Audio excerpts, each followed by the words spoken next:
बना दिया है। सुबह आई तो सब ये था सब। जरा चेक करो,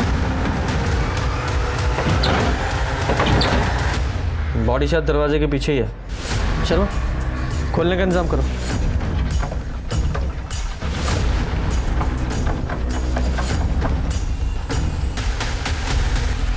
राम, ये तो चित्रा दीदी है साहब। चित्रा दीदी को कोई क्यों मारेगा? सर लगता है मरने से पहले भागने की कोशिश की थी। सर शायद ये फोन इनका है। हाँ, चित्रा दीदी का है। ठीक है, एविडेंस बैग में डालो। और ये ताज की गड्डी का पान का बादशाह, इसे भी बैग में डालो। कमरे की हालत देखकर ऐसा लग रहा है काफ़ी हाथापाई हुई है यहाँ, और चित्रा ने अपनी जान बचाने के लिए काफ़ी स्ट्रगल किया था।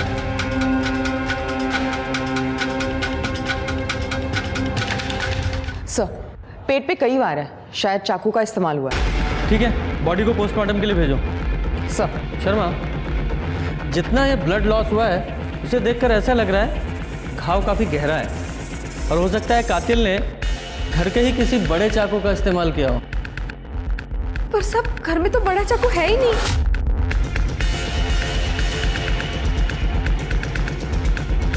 घर में और कौन कौन है? सब चित्रा दीदी और उनकी बेटी रेणु, बस 2 ही लोग थे। चित्रा दीदी के पति का एक्सीडेंट 5 साल पहले ही हो गया था। पर सब वैसे तो रेणु दीदी इस टाइम पे घर पे ही होती है। रेणु का नंबर है? रेणु का नंबर? हाँ सर नंबर स्विच ऑफ। इस घर में रेणु का कमरा है? हाँ सब उधर।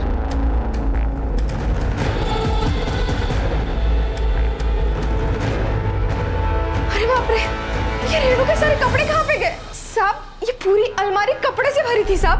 अगर ऐसा है तो लगता है इरादा चोरी का। लेकिन सर घर का बाकी का कोई भी सामान किसी ने छुआ नहीं है। मैंने चित्रा का रूम भी चेक कर लिया, लेकिन वहां पर भी सारा सामान जैसा था वैसे ही है। सर उसका फोन टूटा हुआ था, लेकिन जो ज्वेलरी बॉडी पे थी उसको भी किसी ने छुआ नहीं था। तो सिर्फ रेणु के कपड़े लेके कोई क्यों भागेगा? ये रेणु और उसकी माँ चित्रा के बीच आपस में कुछ अनबन थी किसी प्रॉब्लम को लेकर? हाँ साहब, और रेणु के बॉयफ्रेंड शेखर की वजह से थी अनबन। मुझसे बहस करने की कोई जरूरत नहीं है। क्यों ना बहस करूं माँ? अरे शेखर अच्छा लड़का नहीं है। वो जानता है कि ये बंगला और मेरी सारी जायदाद की इकलौती वारिस हो तुम। वो तुमसे नहीं, तुम्हारी प्रॉपर्टी से प्यार करता है। माँ शेखर अच्छा लड़का है, पढ़ा लिखा है, अच्छी नौकरी करता है, और उसको आपकी एक फूटी कौड़ी भी नहीं चाहिए।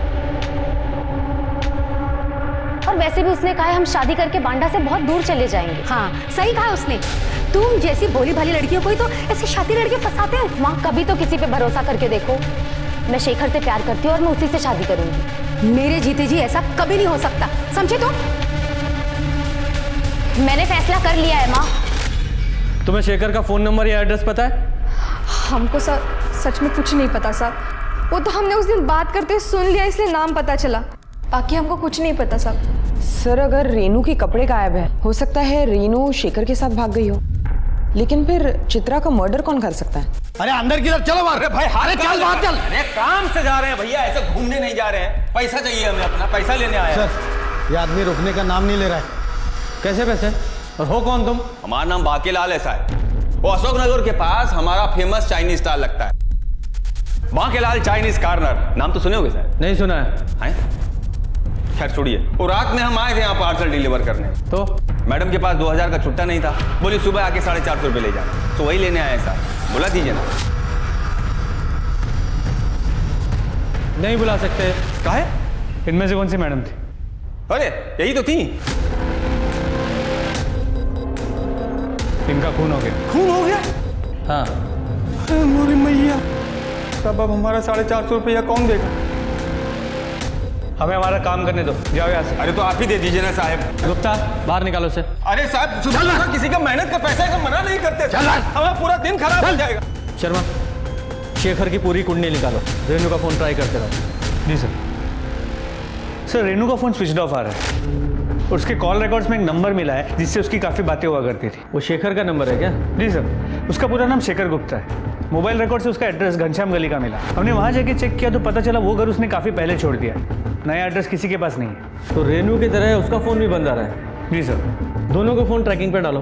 सर सर हमने चित्रा के फ़ोन रिकॉर्ड्स भी चेक किए, लेकिन उसमें भी कुछ सस्पिशियस नहीं मिला।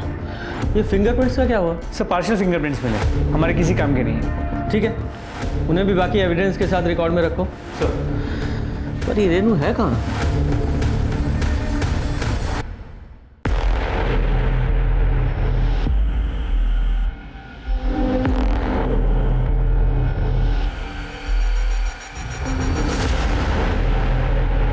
शेखर, ये सब करना जरूरी है क्या? हमारे पास और कोई चारा नहीं है।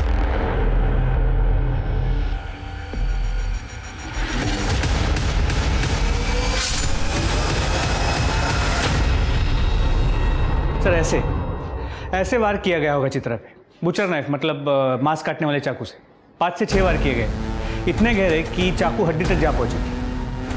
और ये कोई साइंस है?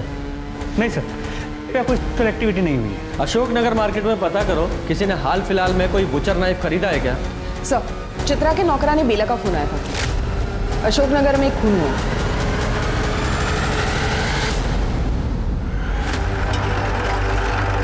साहब आइए ना साहब। हटिए हटिए।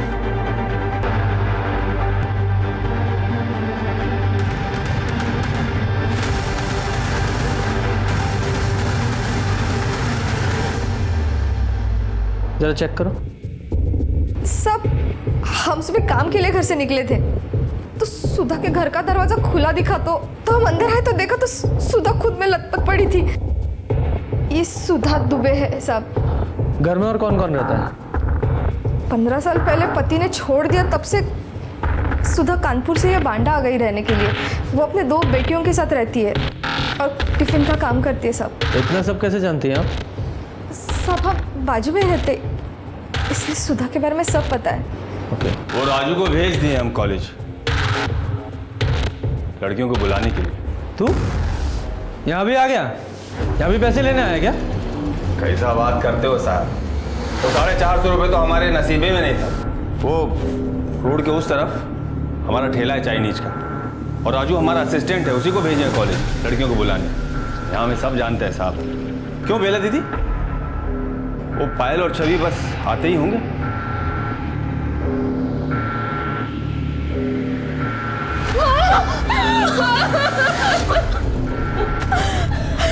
संभालो अपने आप को। बेटा, आपकी माँ की किसी से कोई दुश्मनी थी? मतलब कोई ऐसा किसी पे शक हो आपको जो इन्हें मार सकता हो?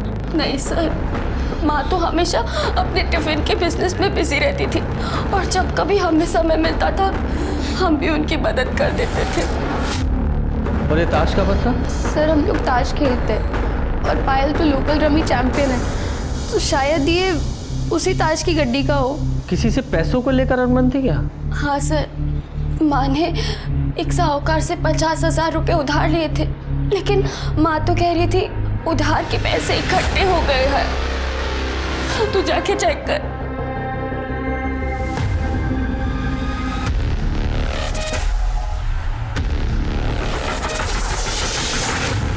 इसमें ही पैसे रखती थी माँ, और सर इसमें 4 सोने की कड़ी भी थे। वो ईंट का बादशाह जिस पे खून लगा हुआ है, देखो फिंगरप्रिंट्स मिलते हैं क्या? जी सर। वैसे मौका वारदात को देख के लगता है कि कातिल घर में चोरी के इरादे से आया हो और फिर सुधा ने उसे देख लिया हो, तो खुद को बचाने के लिए उसने सुधा को मार दिया, या फिर ये भी हो सकता है सुधा ने उसे पहचान लिया तो खुद की आइडेंटिटी छुपाने के लिए उसको मार दिया। ये सुधा और चित्रा दोनों के घाव देखकर और मारने का तरीका सेम है। सर लेकिन ये इत्तेफाक भी तो हो सकता है। हो सकता है, लेकिन अरे हम कोई मदद करेंगे साहब? अरे दो ना भाई। लीजिए साहब, चाय लीजिए, हमारे ठेले का चाय है। सोचा हम भी थोड़ा पुलिस की मदद कर दें। क्यों राजू? अरे लीजिए ना। नहीं चाहिए। अरे साहब, कोई मदद चाहिए हो तो बताइए हमें। यहाँ सब लोग मदद मांगने हमारे ही पास आते हैं, बहुत इज्जत करते हैं हमारी यहाँ। वो क्या कहते हैं? भाई, यहाँ के भाई हैं हम। हाँ भाई हैं ये।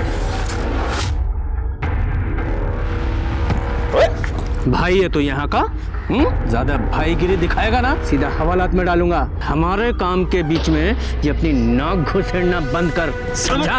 अरे साहब, अरे आप तो बुरा मान गए साहब। साहब बहुत गुस्से वाले हैं। हम तो खाली मदद कर रहे थे साहब। वैसे पायल और छवि ने बताया होगा आपको कि निर्मला चौधरी से सुधा का 36 का आंकड़ा था। चलो ए, कौन है निर्मला? उसने भी एक टिफिन सर्विस का काम शुरू किया था ना, तो सुधा से कम रेट में खाना दे रही थी। तो सुधा और वो निर्मला का दोनों का आपस में बहुत झगड़ा हो गया था साहब। मेरे कस्टमर छीनना बंद कर। अरे मैं क्यों छीनूंगी तेरे कस्टमर? उन्हें हमारे यहाँ का खाना पसंद है, और जब उन्हें अच्छा खाना सस्ते दामों पर मिल रहा है तो वो तेरा घटिया खाना क्यों खाएंगे? मेरे खाने को घटिया बोली तू? मैं नहीं, तेरे कस्टमर बोल रहे हैं। ये धंधा मैंने पहले शुरू किया था। ए, आजाद देश में रहते हैं हम, तू मुझे धंधा करने से नहीं रोक सकती। चलो निकल। लेकिन कुछ समय बाद कस्टमर वापस सुधा के पास आ गए, जिसकी वजह से निर्मला बहुत भड़की हुई थी। कस्टमर्स को तो वापस आना ही था। अरे कब तक तेरा घटिया खाना खाते? कुछ भी बोल रही है ये। गलत लोगों से पंगा लिया तूने। तू जानती नहीं मैं जेल में रह के आया हूँ। दोबारा वही भेज दूंगी जहाँ से तू आया। समझे? देखना मैं तेरा क्या करता हूँ मैं तेरा, समझी ना? अरे मार डालूंगी तुझे, समझे? निकल यहाँ से। इस एरिया में एक ही टिफिन सर्विस रहेगी,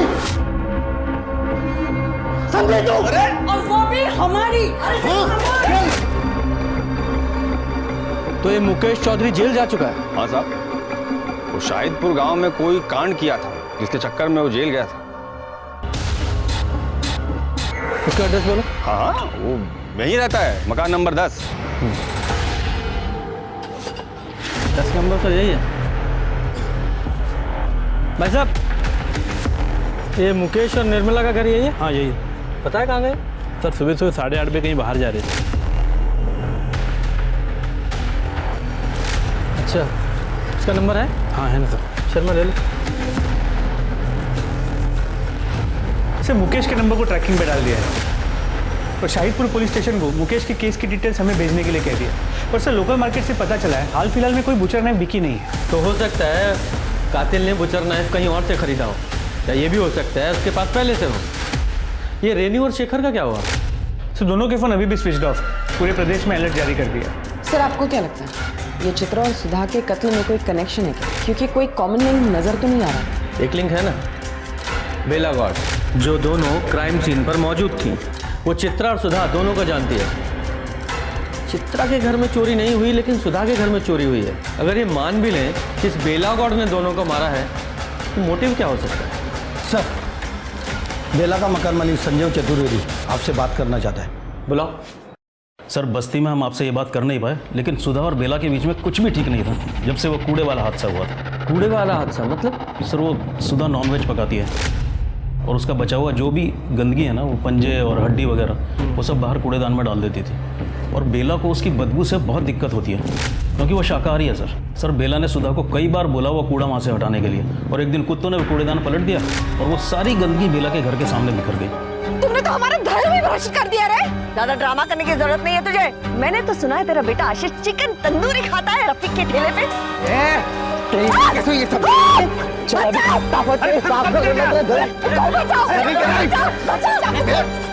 बुद्धि साला, तुम्हारी हिम्मत कैसे हमारे आशीष को हाथ लगाने की? अभी तो सिर्फ थप्पड़ मारा इसे, अगली बार ऐसा कुछ किया ना तो कंप्लेंट कर दूंगी। देखना फिर आएंगे मेंटल हॉस्पिटल वाले इसे लेने। हाँ छोड़ूंगा नहीं तेरे को, चौड़ा धोख के रहूंगा। सर आशीष बेला का इकलौता बेटा है और बहुत सर पर चढ़ा रखा है उसको। नौकरानी का काम करती है पर इतने पैसे पता नहीं कहाँ से लाती है कि उसकी हर फरमाइश पूरी करती है। किराया देने के लिए पैसे नहीं है सर उसके पास। और आज सुबह जब मैं किराया लेने गया तो बहुत हो गया तुम्हारा नाटक। आशीष को 15,000 रुपये का फोन दिलाया है और हमारा किराया देते वक्त आनाकानी करते हो। अगले महीने पैसे दे दूंगी, इस महीने पैसे खत्म हो गए। ये झूठ बोल रहा है साहब, इसने हमें छेड़ा था, इसीलिए तो आशीष ने इन पे हमला किया था साहब। झूठ बोल रही है सर, कब छेड़ा हमने तुझे? साहब महीने के किराए के लिए हमने इनके पास कुछ दिनों की मोहलत मांगी थी, तो ये हमें 1 महीने की मोहलत दे दो ना, हम अगले महीने आपको पक्का किराया दे देंगे। पैसे नहीं है तो किसी दूसरी तरह से दे दो ना। क्या मतलब? छोड़ो। निकल। सर झूठ बोल रही है ये। भगवान से भी तो डर नहीं लगता ना। ऐसे कैसे बात करते हैं? कैसे? चुप। शांत हो जाइए।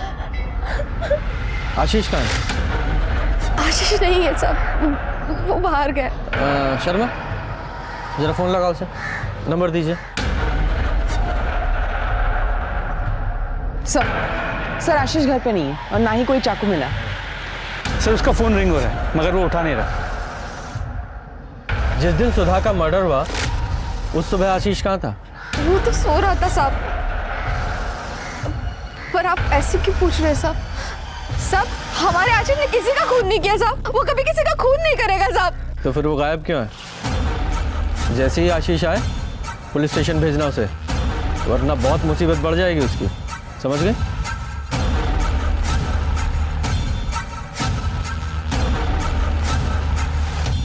इस आशीष के पास सुधा को मारने का बड़ा स्ट्रॉन्ग मोटिव है और उसने सुधा को मारने के लिए धमकी भी दी थी। हट, छोड़ूंगा नहीं तेरे को। लेकिन सर आशीष चित्रा को क्यों मारे? क्योंकि बेला चित्रा के यहाँ काम करती थी। हो सकता है चित्रा ने कभी बेला के साथ बुरा बर्ताव किया हो, उसके साथ गाली गलौज की हो और ये बात आशीष को पता लग गई हो। सर सुधा की पोस्टमार्टम रिपोर्ट। सर इस रिपोर्ट के हिसाब से चित्रा की तरह ही सुधा पे भी 5-6 बार चाकू से वार किया गया। घाव की गहराई हड्डी तक है और सर असॉल्ट का एंगल नहीं है। मौत का समय सुबह 5 से 7 बजे के बीच का है और सर जो ताश के पत्तों पे खून मिला वो भी सुधा का है। दोनों वारदातों में जो हथियार इस्तेमाल हुआ वो भी एक जैसा है। कोई फिंगरप्रिंट? नहीं सर, कोई फिंगरप्रिंट्स नहीं मिले। ये कातिल जो भी है बहुत चालाक है, गुनाह करने के बाद अपने निशान मिटा देता है। पर बात करें आशीष की तो उसे पक्का पता होगा कि पायल और छवि सुबह 6:30 बजे कॉलेज के लिए निकल जाती हैं। तो 10 फरवरी को उसने मौका देखकर सुधा के घर में घुसा और सुधा को मार दिया। इस आशीष को जल्दी से जल्दी पकड़ो।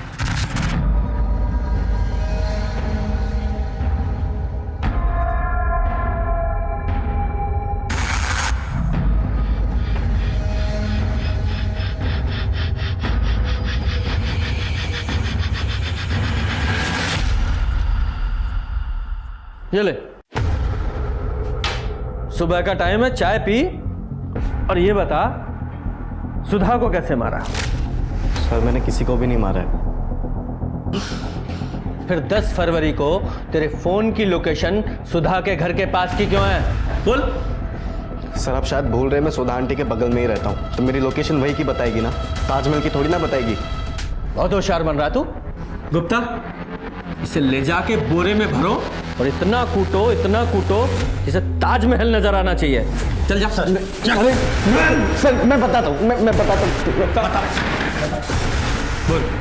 सर मैं कॉलेज में 2 बार फेल हो गया था, इसलिए मुझे पढ़ाई छोड़नी पड़ी। मेरी माँ एक सेठ के पास काम करती थी और सेठ ने मुझे सेल्समैन की नौकरी भी दी, लेकिन उसकी एक शर्त थी कि पहले मैं अपने एग्ज़ाम्स क्लियर कर लूँ। और छवि भी वही कॉलेज में पढ़ती है, तो मैंने सोचा कि मैं उससे नोट्स ले लूँगा और वो ठीक सुबह 6:30 बजे अपने घर से निकलती है कॉलेज के लिए, तो इसीलिए मैं उसके घर चला गया था। अच्छी कहानी है, बहुत सुंदर। आगे बता। जब मैं उसके घर पर गया तभी छवि, पायल।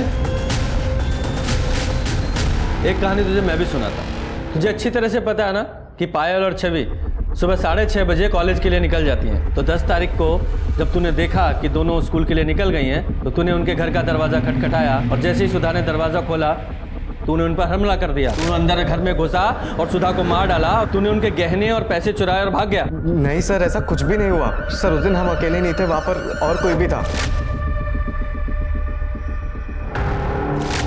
अच्छा, कोई और भी था? कौन था? हम सच कह रहे हैं, हमने उसका चेहरा नहीं देखा, लेकिन वो जो कोई भी था उसी ने सुधा आंटी को मारा होगा और सारे गहने और पैसे लेकर भाग गया।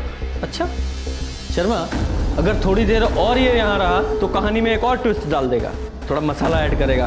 हैं? कितना झूठ बोलेगा तू? इसे तब तक कस्टडी में रखो जब तक इसके चाकू की फॉरेंसिक रिपोर्ट नहीं आ जाती। सर हम सच कह रहे सर, हमने जान नहीं किया सर। क्यों झूठ बोलेंगे हम सर? सर सच कह रहे। सर अशोकनगर से किसी ने कॉल किया था, एक बंद घर से बदबू आने की शिकायत की है। चलो।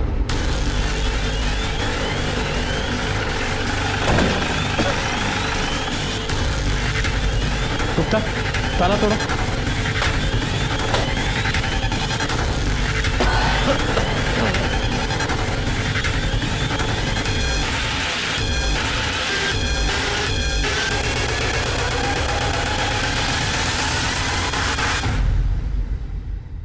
आप में से कोई नहीं जानता है जी, मैं इसकी पड़ोसन।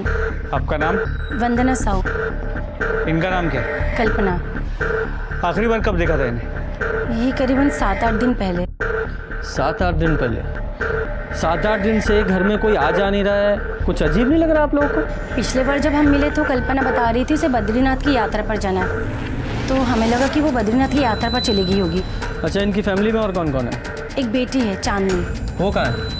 वो भी 3 साल पहले कोई दूसरी जाति के लड़के के साथ भागकर शादी कर ली। कोई जॉय विश्वास नाम है। भाग के शादी की? और इस शादी से कल्पना खुश नहीं थी, इसलिए अपनी बेटी से सारे रिश्ते नाते तोड़ ली थी। सर देख के लगता है इसको भी सुधा और चित्रा की तरह मारा है। और सर लाश की हालत देख के लगता है 7-8 दिन पहले इसकी मौत हुई है। हाँ। 7-8 दिन पहले? 7-8 दिन पहले तो चांदनी आई थी कल्पना से मिलने।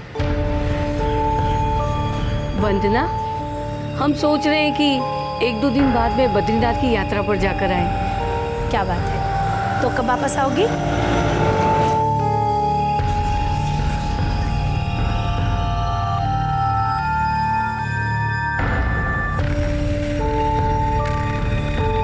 तू क्यों आई है यहाँ पर? माँ, आप अब तक नाराज हो? 3 साल हो चुके उस बात को लेकर। अब तो अपना गुस्सा छोड़ दो ना, मिट्टी डाल दो उन पुरानी बातों पर। मैं कलकत्ता से सिर्फ और सिर्फ आपके लिए आई हूँ। मेरी बेटी 3 साल पहले मर चुकी है। नहीं माँ, उसने भागकर अपनी मर्जी से किसी दूसरी जाति के लड़के के साथ में शादी कर ली थी। हम तो उसका क्रियाक्रम भी कर चुके हैं। नहीं माँ, माँ आप कैसी बातें करिए? माँ, माँ, माँ एक बार हमारी बात सुन लीजिए। माँ, माँ, माँ प्लीज दरवाजा खोलिए माँ, प्लीज। माँ एक बार हमारी बात सुन लीजिए माँ। अपने आप माँ का मन पिघल जाएगा, उसे थोड़ा समय दो। माँ, हम आपसे बहुत प्यार करते हैं माँ। अगले दिन हमने देखा कि दरवाजे पे ताला लगा हुआ था और दरवाजे पे कोई गिफ्ट नहीं थे, तो हमें लगा कि कल्पना बद्रीनाथ की यात्रा के लिए निकल चुकी होगी। ठीक है, फिलहाल आप सब लोग जाइए, जरूरत पड़ी तो वापस बुलाएंगे। जी सर, हमने तो पूरा घर चेक किया, कहीं पर भी गिफ्ट्स नहीं मिले। हो सकता है कल्पना ने गुस्से में आकर बाहर फेंक दिया हो। चांदनी को कोलकाता इन्फॉर्म करो और उसे यहाँ बांदा आने के लिए बोलो। सर। हुकुम का बादशाह। ये चित्रा के घर पे भी हमें पान का बादशाह मिला था, किंग ऑफ हार्ट्स। सुधा के घर पे हमें ईंट का बादशाह मिला था, और यहाँ कल्पना के घर पे ये हुकुम का बादशाह, किंग ऑफ स्पेड्स। सर, पायल और छवि सर, कहिए पत्ते उनके ताश के गड्डी के तो नहीं? अब ये तो वो दोनों ही बता पाएंगे। चलो चल के पूछते हैं। अखिलेश, तुम होश में हो? हमने तुमसे कहा ना, हमें तुमसे शादी नहीं करनी है। पर क्यों नहीं? मैं पढ़ा लिखा हूँ, अच्छा कमा लेता हूँ, हाइट बॉडी सब अच्छी है, और क्या चाहिए तुझे? हाइल प्लीज समझा। तुझे तू बीच में क्यों कूद रहा है? हाँ निकल क्या लड़ाई कर रहे हो तुम? क्या झगड़ा हो रहा है? क्या झगड़ा कर रहा हो? क्यों? सर मैं पायल से प्यार करता हूँ। मैं नहीं करती सर। सुन लिया? चल अब निकल यहाँ से, और आगे से इस घर के आसपास भी दिखाई दिया तो सीधे हवालात में डालूंगा। सर पर चल निकल। और तू? दोस्त है सर। फिलहाल निकलो यहाँ से, बाद में आ रहे। चलो। पायल, तुम्हारी ताश की गड्डी में से कुछ कार्ड्स गायब हैं क्या? सर ये तो पूरे हैं।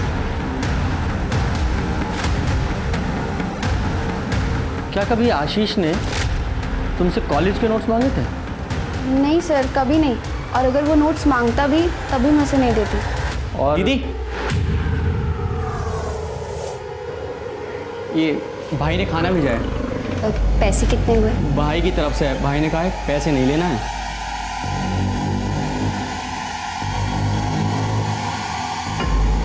सर वो माँ की तेरहवीं तक घर में खाना नहीं बनेगा, तो बस हमें अड़ोस पड़ोस वाले खाना भेज रहे हैं। सुधा के केस में चोरी मोटिव हो सकता है, लेकिन चित्रा और कल्पना का क्या?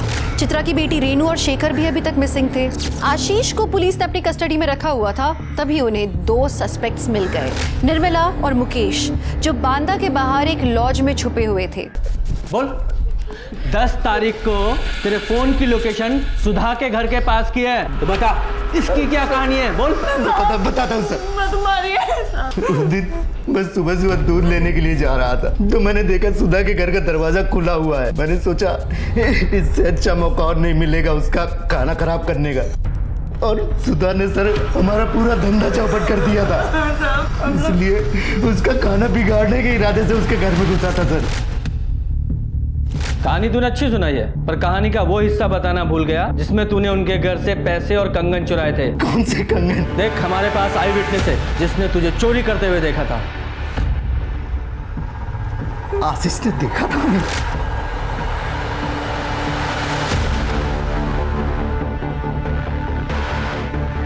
बोल, चोरी का सामान कहाँ है? पैसे तो खर्च हो गए सर। शर्मा ऐसे नहीं बताएगा, तलाशी लो इसकी। मैं सच कह रहा हूँ सर, मैं सच कह रहा हूँ, कुछ नहीं है सर मेरे पास।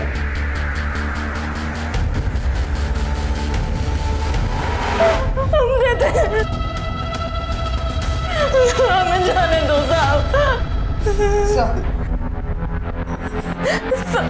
ये है ना कंगन, अब बता वो छुरा कहाँ है जिससे सुधा को मारा था? कहाँ है वो छुरा? सर हम चोरी की है, हमने चोर नहीं किया हमने किसी के साथ। फिलहाल इन्हें अंदर ही रखो और इनके खिलाफ चोरी की चार्जशीट बनाओ, मर्डर की बाद में देखेंगे।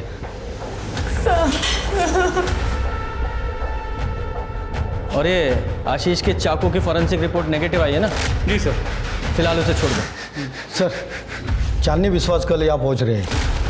अब सर शेखर और रेनू का फ़ोन ऑन हो गया, मैंने उनसे बात की, वो भी आ रहे हैं।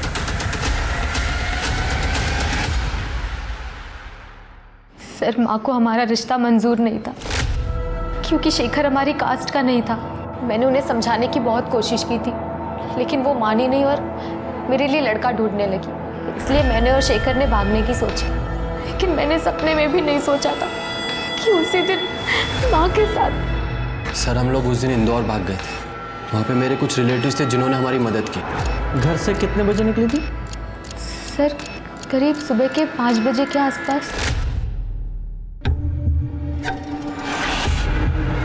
अच्छा, ये भी तो हो सकता है कि घर से जाते वक्त जब तुमने अपनी माँ के पैर छुए तो उनकी आंख खुल गई, तुम्हारी और तुम्हारी माँ की लड़ाई हुई और वो लड़ाई झगड़ा सुनकर तुम अंदर आए और तुम दोनों ने मिलकर चित्रा जी को मार दिया। और फिर ये मुझे इंदौर वाली और शादी की कहानी सुना रहे हो तुम लोग। सर क्या बोल रहे हैं आप? हमारी माँ थी वो, हम उन्हें कैसे मार सकते हैं? हाँ सर, हम क्यों मारेंगे उन्हें? तो फिर ये चाकू, इसकी क्या स्टोरी सुनाओगे? तुम्हारे पास से मिला ना, ये तुम्हारे बैग में था ना? सर ये चाकू हमने इंदौर में खरीदा था क्योंकि रेनू के बैग का लॉक जाम हो गया था और हमारा सारा सामान उसी बैग में था सर। हमारे पास कोई और चारा नहीं था इस चाकू से बैग को काटने के लिए। पुलिस को बेवकूफ़ समझते हो तुम? बैग काटने के लिए इतना बड़ा चाकू कौन खरीदता है? सर हम लोग बहुत डरे हुए थे, हमें कुछ समझ में नहीं आ रहा था हम क्या करें। उस समय सर जो हमें सही लगा हमने वो किया। और सर ये दुकान का बिल सर, ये उसी दुकान का बिल है जहाँ से हमने सारा सामान और ये चाकू खरीदा था। फिलहाल तो जा सकते हो, लेकिन तुम्हारा सारा सामान यही हमारे पास रहेगा एज एविडेंस। शहर छोड़कर कहीं मत जाइएगा, जब तक ये केस सॉल्व नहीं हो जाता तब तक तो बिल्कुल भी नहीं। जाइए अभी। जी सर। सर एक बात थी, जब हम बांदा से निकल रहे थे तो मुझे एक कॉल आया था। हेलो, उस आदमी ने कहा था कि उसने मेरी सारी मुसीबतें दूर कर दी है और अब मैं आराम से अपनी शादीशुदा ज़िंदगी एंजॉय कर सकती हूँ। किसका कॉल था? कौन से नंबर से? सर ये नंबर से। शर्मा जरा इस नंबर पे कॉल लगाओ, देखो कौन है।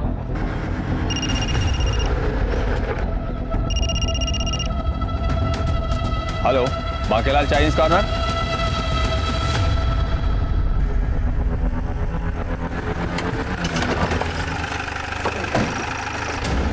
अरे आइए आइए साहब आइए।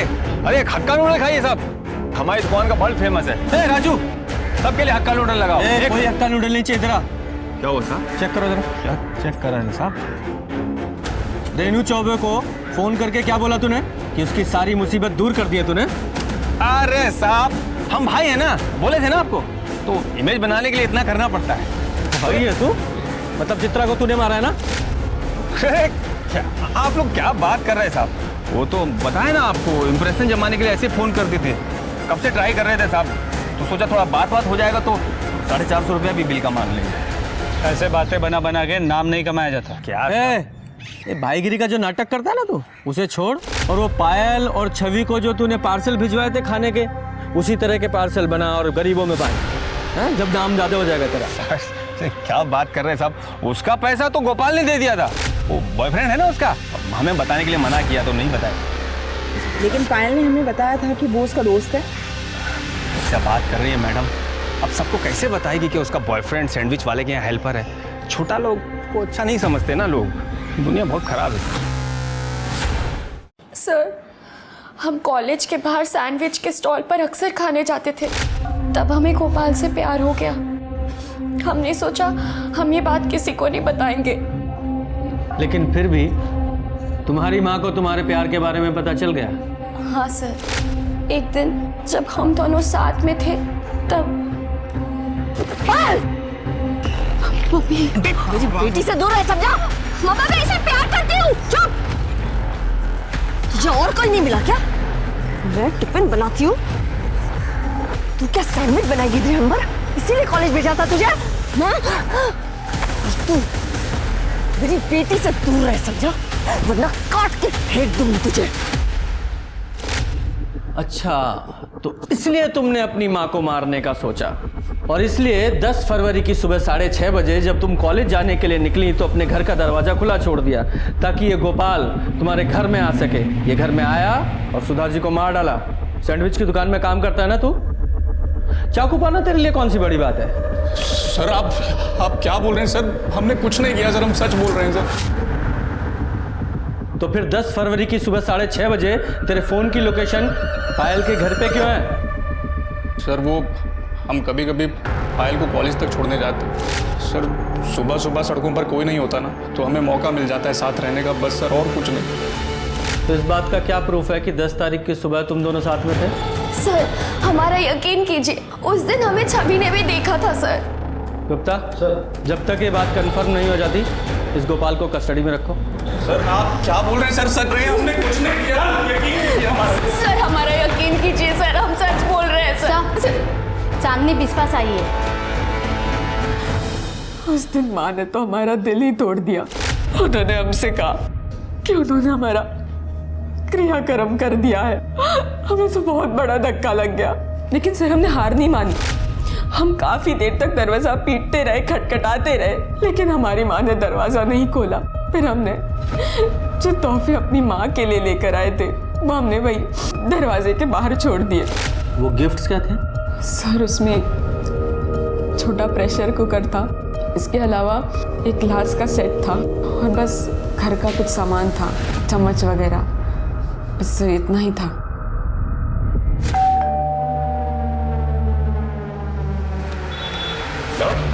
अरे बार बार खाना देने की जरूरत नहीं है। अरे रख लीजिए, पहले ही आपके लिए बहुत कुछ कर चुके हैं। ये खाना का चीज मतलब हम समझे नहीं। वो सुधा आंटी को रास्ते से कौन हटाया? हैं? अब इतना तो बनता है ना, वो गोपाल दोस्त है हमारा। परेशान मत होइए, आपकी शादी में चाइनीज हम ही सप्लाई करेंगे, ठीक है? कोई परेशानी हो हमें बताइए। रखिए रखिए रखिए, मिलते हैं।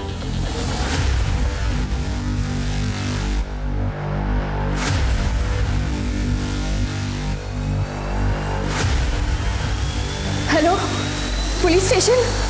बोल, कहाँ है वो चाकू? कौन चाकू साहब? कौन सी बात कर रहे हैं आप? देख लीजिए, चेक करो। गलती हो गया साहब हमसे, जो हम पायल और चित्रा के घर उनका हालचाल जानने चले गए, हमदर्दी दिखाने चले गए। ठीक है, यही चाहते हैं ना, आज के बाद हमदर्दी ना दिखाए? नहीं दिखाएंगे साहब। सर इधर तो कुछ नहीं है। वो ड्रॉर चेक करो। सर 1 मिनट यहाँ आइए। क्या है ये? और वो कल्पना का सामान है ना ये? तूने इसे मारकर फिर ये चुराया? मारा कि नहीं? बोल। अरे क्या बात कर रहे हो साहब? अरे वो तो कल्पना काकी के घर के बाहर से गुजर रहे थे, सब पैकेट बाहर पड़े थे। हमने काकी से पूछा काकी आपको चाहिए? बोले नहीं चाहिए, हटाओ सब नजरों के सामने से। तो हम घर ले आए, इस्तेमाल कर रहे हैं। अब ये भी कोई गुनाह है का? तेरे साथ इस घर में और कौन रहता है? राजू, हमारा असिस्टेंट। पुलिस ने बाकी के सब सस्पेक्ट्स को अपनी लिस्ट से हटा दिया था, बचा था सिर्फ बांके। पुलिस को यकीन था कि कत्ल बांके ने किए हैं, लेकिन बांके के खिलाफ कोई पुख्ता सबूत नहीं थे पुलिस के पास। तो पुलिस ने कुछ तिकड़म लगाई, 10 दिन इंतजार किया और फिर भैया 1 प्लेट फ्राइड राइस देना। हाँ बैठिए ना, बैठिए टेबल। ए राजू जगह साफ करो।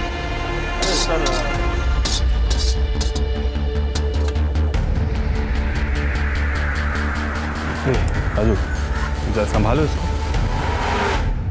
क्या हुआ मैडम, परेशान लग रहे हैं? कुछ नहीं, पर्सनल प्रॉब्लम है। अरे पर्सनल प्रॉब्लम है तो अपना भैया समझ के बता दीजिए, हो सकता है हम आपके कुछ काम ही आ जाए। कोई छेड़ रहा है, माँ बाप परेशान कर रहे हैं, बताइए ना। हमें छोटी बहन जैसी हैं आप, बोल दीजिए, बताइए हमें।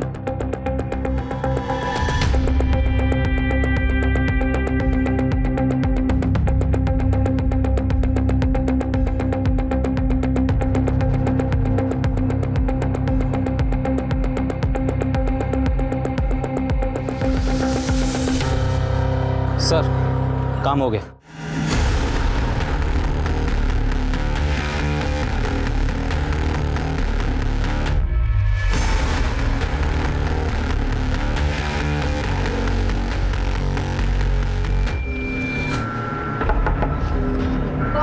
मीना जी दरवाजा खोलिए, आपकी बेटी का एक्सीडेंट हो गया है। कहाँ है मेरी बेटी?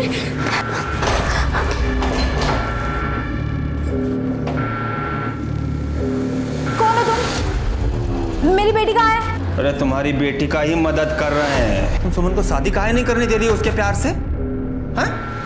काहे अपनी बेटी की जिंदगी का कांटा बन गई हो? तुम लोगों को जीने का कोई हक नहीं है। सुमन की जिंदगी का कांटा तो हम निकाल देंगे।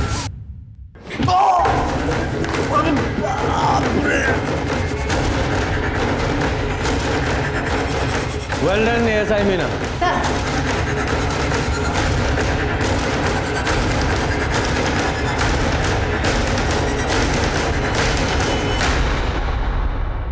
हमारा नाम सीमा शुक्ला है, हमारा बॉयफ्रेंड है दिनेश, वो कानपुर में रहता है। हम दोनों एक दूसरे से बहुत प्यार करते हैं, शादी भी करना चाहते हैं, पर मेरी माँ इस रिश्ते के खिलाफ है। अरे घबराइए मत, रोइए मत, हम आपकी मदद करेंगे। मदद? पर आप कैसे करेंगे? आप अपनी माता जी का पता और नंबर दे दीजिए हमें, और आप अपने बॉयफ्रेंड दिनेश के पास चले जाइए, बाकी हम सब संभाल लेंगे। इस ताश की गड्डी में सिर्फ एक ये चिड़ी का बादशाह मिला है हमें, बाकी के 3 बादशाह तीनों बॉडीज के पास मिले, और ये गड्डी तेरे बैग में। और ये बादशाह भी तू आज मर्डर के बाद बॉडी के पास फेंकने वाला था। क्यों, सच कहा ना? और हाँ, तेरा चाकू भी घाव के साथ परफेक्ट मैच हुआ है। अब बोल, क्या बोलना है तुझे? बहुत मेहनत की है साहब आप तो। ठीक है, हम भी सच बोलते हैं, कर दिए सारे मर्डर हम ही ने। सब वो ताश वाला टच कैसा लगा? एकदम अंग्रेजी पिक्चर जैसा ना, है ना? पता है सर, हमने अपनी पहली अंग्रेजी पिक्चर निधि के साथ ही देखी थी, निधि के फ़ोन में। हमारे ठेले पे आती थी साहब पार्सल लेने। हमारे हाथ का फ्राइड राइस बहुत पसंद था उसको, हम दोनों को प्यार हो गया, लेकिन उसकी अमीर माँ को पता चल गया। बस ऐसे कोई मारता है साहब? क्या किए थे हम? निधि से प्यार ही किए थे ना, निधि भी तो हमसे प्यार करती थी, तो दुनिया की मिर्ची काहे लग रही थी? हम दोनों को जुदा कर दिया साहब, और कोई हमारा मदद नहीं किया। तब हम डिसाइड किए कि हम गुंडा बनेंगे, और आज के बाद कभी किसी जोड़े को जुदा नहीं होने देंगे आप। तो इसलिए तूने कल्पना, चित्रा और सुधा को मार डाला? वो कल्पना चांदनी को खरी खोटी सुना रही थी साहब। काकी, क्योंकि उसने किसी दूसरे जाति के लड़के से शादी किया है, इसलिए उस दिन गिफ्ट का बहाना करके हम उसके घर चले गए। और रेनू का नंबर कहाँ से मिला?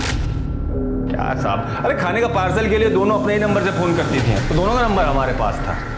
जब हम पार्सल डिलीवर करने गए तो चित्रा और रेनू को लड़ते हुए सुना। चित्रा भी रेनू के रिश्ते के खिलाफ थी, और एक दिन बाद हमें पता चला कि सुधा भी पायल के रिश्ते के खिलाफ थी। वो गोपाल दोस्त है हमारे साथ, वो बताया हमें कि कैसे सुधा ने उसे जान से मारने का धमकी दिया है। बस फिर हमने। हाँ, तो इसलिए तू हमारे सामने सबकी मदद करने का नाटक करता था, ताकि हमें तुझ पर शक ना हो। लेकिन देखा, कानून के हाथ तुझ तक पहुंच ही गए। अच्छा किए साहब आप हमें अरेस्ट कर लिए। अब हम जमानत पे बाहर आ जाएंगे, नेता बन जाएंगे, नेता चुनाव लड़ेंगे, जीतेंगे और फिर किसी जोड़े को जिंदगी में जुदा नहीं होने देंगे साहब। पुलिस भी हमारा कुछ नहीं कर पाएगी। गलत फहमी है तुझे, फांसी होगी तुझे, फांसी, और तू कभी बाहर नहीं आ पाएगा। पुलिस की चालाकी ने उन्हें कातिल को पकड़ने में कामयाबी दिलाई। बांके लाल तिवारी को 3 हत्याओं के लिए गिरफ्तार किया गया और कोर्ट केस में उसे मानसिक रूप से असंतुलित पाया गया। बांके को लगता था कि वो एक गुंडा है, प्यार का पहरेदार है और 2 प्रेमियों के बीच में आने वालों को वो सबक सिखाना चाहता था, उन्हें मार देना चाहता था। आज बांके पागल खाने में है। आप अन्याय कभी ना सहें, लेकिन न्याय का बेड़ा अपने सर पे ना उठा ले। इस आशा के साथ मैं दिव्यांका त्रिपाठी दहिया अब लेती हूँ आपसे विदा। फिर मिलूंगी अगले केस के साथ। तब तक देखते रहिए क्राइम पेट्रोल सतर्क। जय हिंद।